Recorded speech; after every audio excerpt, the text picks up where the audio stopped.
On December 20th, U.S. Central Command said that the anti-ISIS coalition had struck 70 targets in Syria of ISIS, and that more than around 100 munitions had been used, or precision munitions.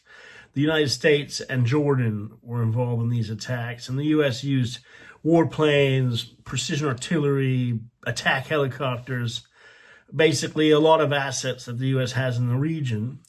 And the question is, is ISIS still a threat? How important were the strikes?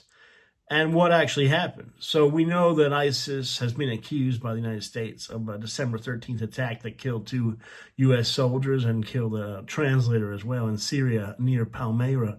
It was one of the early attempts by the U.S. to be working with the new Syrian security forces, and apparently an enemy was able to infiltrate and kill. So that's not good news. It's not good news, obviously, for U.S.-Syria cooperation, and the U.S. is going to have to think about how that moves forward.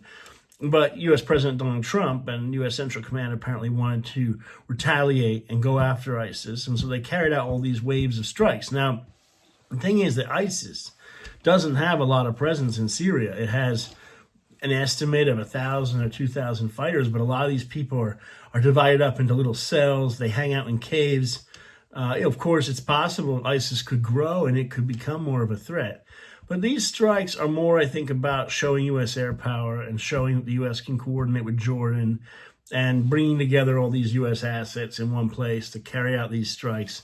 And also sending a message, that if you kill Americans, there will be retaliation, so don't mess around. And I think those are important messages. It's also a message to the Syrian government that U.S. isn't going to walk away.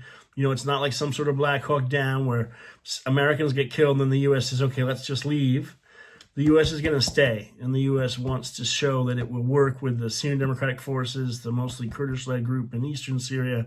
It's going to work with the government in Damascus. It wants to create stability. It wants to defeat ISIS and other threats. So these are all important things.